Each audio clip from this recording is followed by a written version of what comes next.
Day 7 നമ്മുടെ tuition centre Kaizen academy Thrithala. രാവിലെ തന്നെ തൃത്താല പഞ്ചായത്തിലായിരുന്നു. നമ്മുടെ അഫ്ര മിസ്സിന് മൊമെന്റ് കൂടെ ഉണ്ടായിരുന്നു. സമ്മാനദാനം നിർവഹിച്ചത് നമ്മളെ MLA ആയിട്ടുള്ള വീട്ടിൽ ഡ്രാമായിരുന്നു. കുട്ടികൾക്ക് സ്കൂളിലാത്ത കാരണം 1 മണി വരെ ക്ലാസ് ഉണ്ടായിരുന്നു.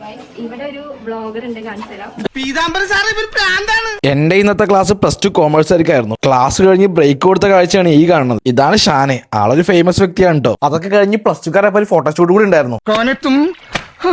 അതൊക്കെ കഴിഞ്ഞ് നമ്മൾ റീല് ചിത്രീകരിക്കാനുള്ള പുറപ്പാടിലായിരുന്നു. ആക്ടിങ്ങിലും കഴിവുള്ള വിദ്യാർത്ഥികളാണ് കേട്ടോ നമ്മളെ +2കാര്. പിന്നെ നമ്മളെ കുറിച്ച് അറിയണമെന്നുണ്ടെങ്കിൽ ChatGPT കൂടെ ചോദിച്ചാൽ മതി കേട്ടോ. ഇത് നേരത്തെ പിള്ളേരാ. ജനിക്കനും മാളവികനും ശിഖനും വീഡിയോ ഉൾപ്പെടുത്തില്ല എന്നുള്ള പരാതി ഉണ്ട് കേട്ടോ. ബർത്ത്ഡേയുടെ മിഠായി മറ്റു വന്നവരാണ് ഫൈസയും ഫൈസാനും. നമ്മുടെ നാണക്കാരെ നടുറോട്ടിൽ നിന്ന് ഇമ്പോഷൻ കാണിച്ചു തരുന്ന രംഗാണ് ഈ കാണുന്നത്. പിന്നെ നമ്മളെ +1 +2 അഡ്മിഷൻസ് കണ്ടിന്യൂ ചെയ്ത് പോയിക്കൊണ്ടിരിക്കുക. അപ്പൊ ഇന്ന് ഇത്രയൊക്കെ ഉള്ളൂ. ബാക്കി നാളെ. Thank you for watching.